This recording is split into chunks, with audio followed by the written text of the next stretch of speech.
Good afternoon and welcome to the official press conference following the ECOFIN Council. On stage we have the Danish Minister for Economic Affairs, Stephanie Lose, and the Commissioner for Economy and Productivity, Valdis Dombrovskis. As always, we will start with brief statements from the Minister and the Commissioner, and then we will open the floor for questions. Minister, the floor is yours. Thank you very much, and good afternoon.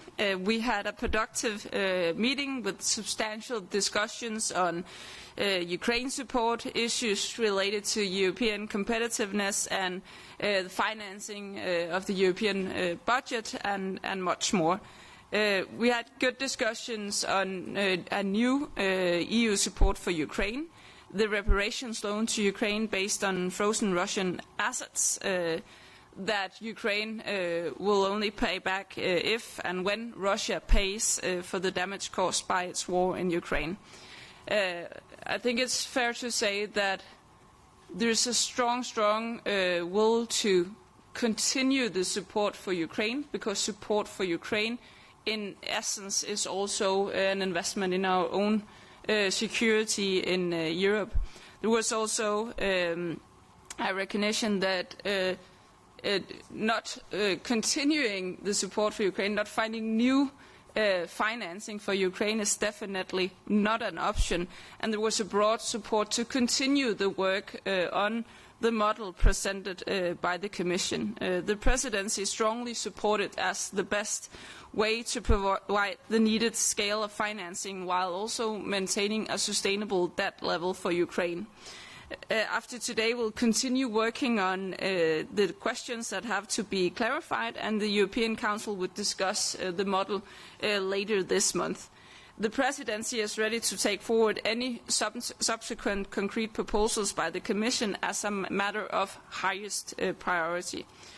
We discussed the Commission's proposal for amending the EU system of own resources. The proposal has new contributions as well as also a number of changes to the current own resource system. The Danish Presidency will continue to facilitate discussions on this proposal within the broader MFF negotiations, aiming at building a common understanding of our future agreement, but of course not at all making any decisions at this stage. Third, the Commission has proposed higher EU minimum taxes on tobacco and new products like e-cigarettes and nicotine pouches. It's a modernization of outdated rules, and it's also a very strong aim at strengthening public health protection, particularly for young people across Europe.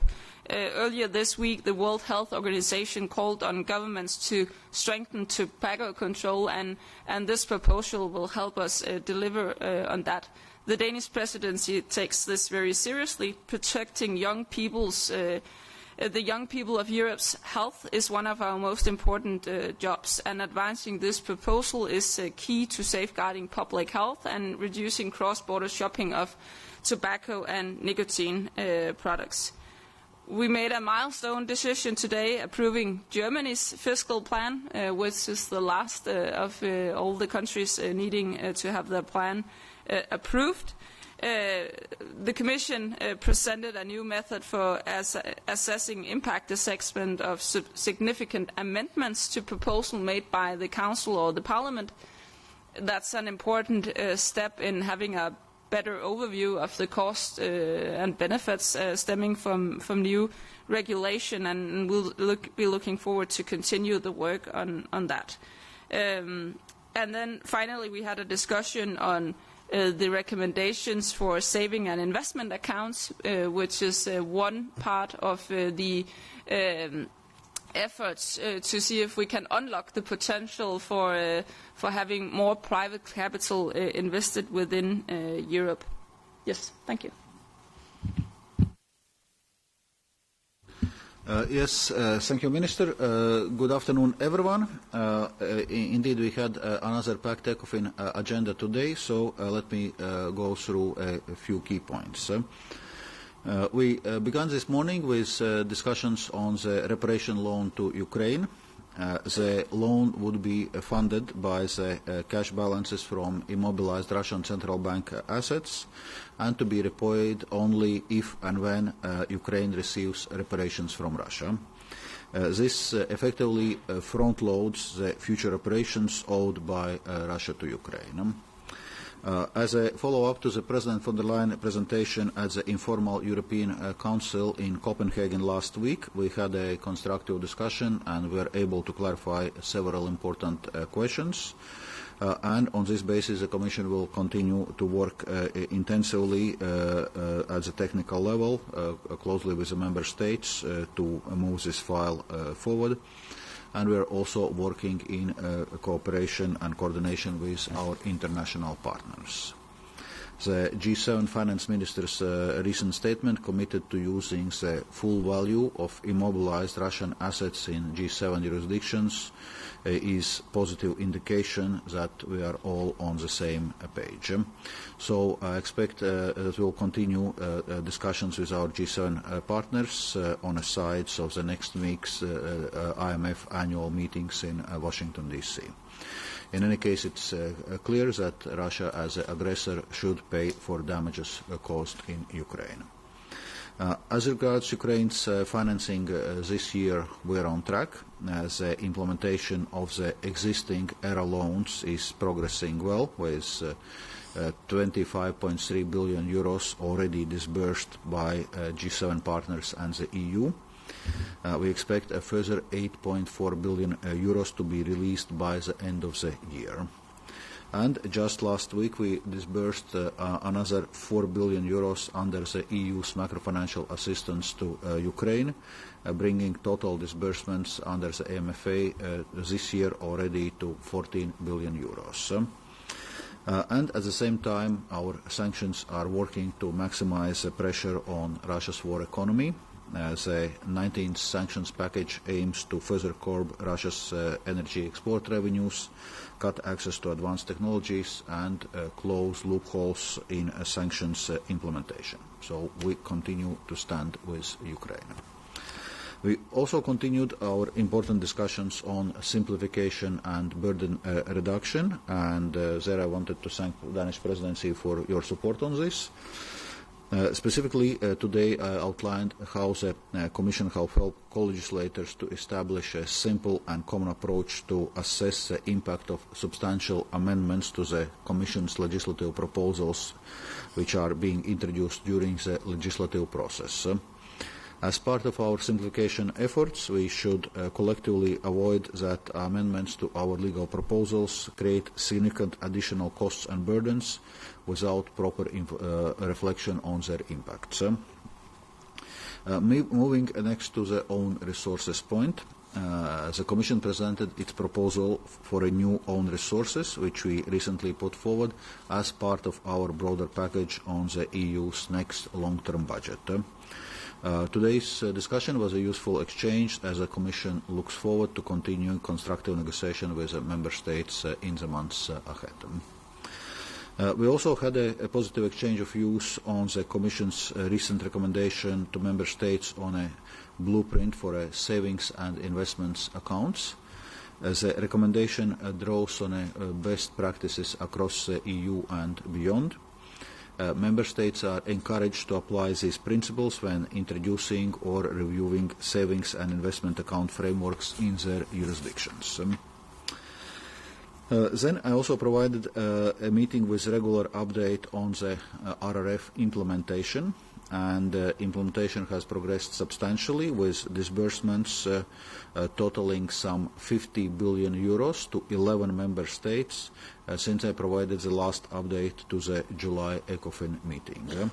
And once again I emphasize that with the clock ticking, all member states must be fully focused on the implementation of remaining measures. And to this extent, the Commission is working with Member States to simplify their plans, remove all measures that cannot be fulfilled by the deadlines, and find possible alternatives. Finally, I welcome the Council's endorsement of Germany's medium-term plan. Germany's plan ensures fiscal sustainability and it's underpinned by reforms and investments that addresses relevant challenges identified in a country-specific recommendations for Germany. The recommendation also covers the activation of the national escape clause, for which Germany has applied earlier this year, facilitating a future increase in the defence spending. And as with all plans, the focus is now on implementation and actually sticking with the plans. And the Commission will present its assessment of compliance with the fiscal targets as part of the European semester autumn package. Thank you. Thank you, Commissioner. Now let's open the floor for questions.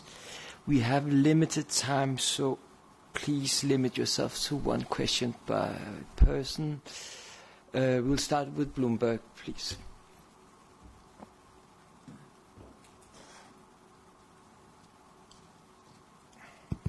A question. Good morning, Jorge Valero with Bloomberg. A question on the assets for the presidency. Do you would you say that the ECB was more constructive today during the discussion compared, for example, with what we heard from President Lagarde in the informal ECOFIN during the press conference when she expressed some doubts and even inquired a commissioner about what was the plan being prepared? For example, I mean, the President Lagarde held a phone call today with President Zelensky to discuss the plan. And for Commissioner, the Commission expects that the border sharing will be also shared with the G7 partners. So, will you discuss with the G7 members next week in Washington their contribution in terms of guarantees to the plan, and do you expect to achieve results already next week or a commitment already next week? Thank you. I think I can safely say that there was a general acceptance during the meeting that there needs to be constructive work and we need to work together constructively on clarifying the matters that needs to be clarifying and answer the questions that needs answering, but everyone was committed to actually delivering on that part. So that includes everyone present in the room. And referring to a discussion on Plan B, then let me phrase it in a different way that I also did before. Plan B is definitely not to find financing for Ukraine. So that means that this is the way forward, and we see this as the presidency, from the Danish presidency side, we see this as the best way forward. We completely recognize that there are, as I said before, things that need clarification, that need answers. We will work together with the Commission to make sure that that happens, but this is the best way forward. Yes, so from my side I can say that we are working constructively with Member States and with the ECB on this. Well, everyone recognizes that this is an innovative solution which the European Commission has proposed, and obviously it raises many questions and comments, and that's why we have this intensive engagement, including also during this ECOFIN meeting, but there's also lots of technical work taking place and will continue. So all in all, we are making progress, and as Minister already outlined, not that there are obvious alternatives to this proposal. Then talking about this burden sharing, so what I was meaning here was not that we expect G7 member states to provide guarantees for our reparation loan. So what we are discussing is possibility for G7 members to use also or apply similar mechanisms as reparation loans to the Russian sovereign assets located in their territories. And for example, UK and Canada have expressed actually interest in following this European example.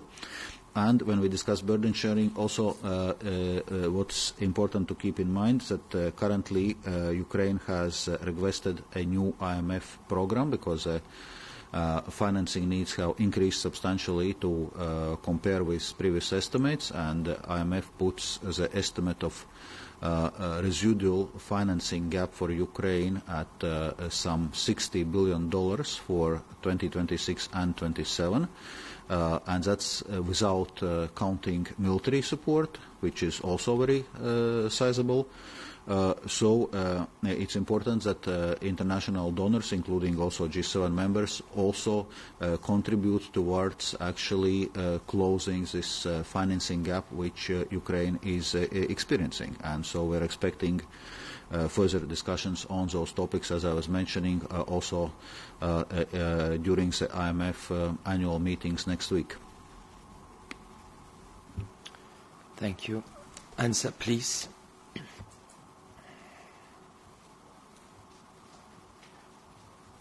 Sabina Rosset with ALSA. Thanks for the floor. Italian Minister Giorgetti expressed preoccupation. He's afraid that guarantees for the reparation law would affect the debt and the deficit of the country. Did you give them guarantee on that? Will be a possible guarantee from member states be a burden for their national account? Thank you. Yes, that's indeed an important question which was raised by Minister Giorgetti, but also by several other ministers. So, and from the Commission side, we have looked into this, and prima facie, indeed, we believe that providing this guarantee would not lead to this automatically counting towards member states' deficit and debt, because if member states, in a sense, stick with the decisions already taken, including with a decision by the European Council that Russian sovereign assets should stay immobilized until Russia pays reparations for Ukraine, which is then the condition for the loan repayment. So unless member states move away from this guarantee would not actually be called. But those are European Commission's initial observations, and we had shared them with member states. But at the end of the day, this will require clarifications from Eurostat, because it's statistical authorities which are deciding on statistical treatment on different operations.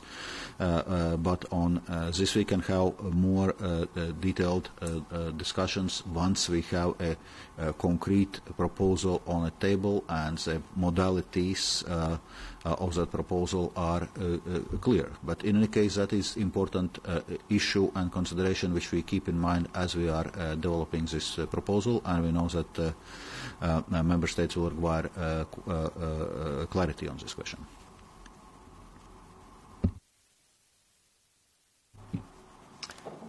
Thank you, and then we will go for Yolanda. Hello. Jolanda de Koster from Dutch press agency ANP.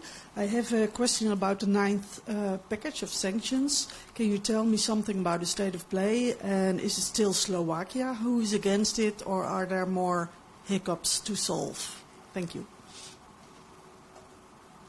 Well, I can just very briefly say from the Danish presidency side, of course, it's not a ECOFIN matter, so I'll just say very shortly that we are working intensely on ensuring support for the new sanctions package, and we actually think that we are moving very close to that goal, and we will do everything we can to actually succeed in that. And then I don't know if the Commission want to comment as well.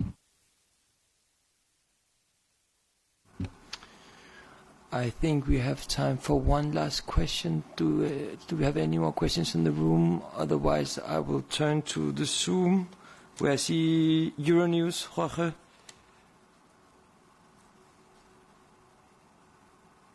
Hello, I hope you can hear me well.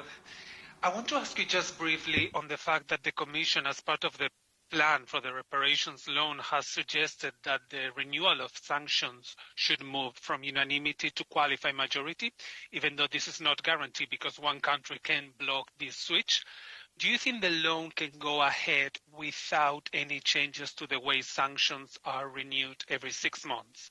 Thank you.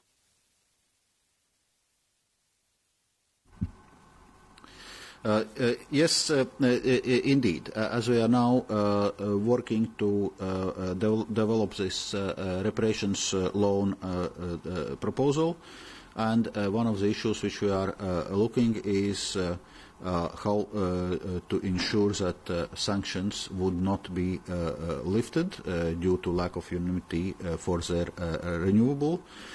And one of those options currently being studied is indeed option of using qualified majority, but discussions are still ongoing on this and other points.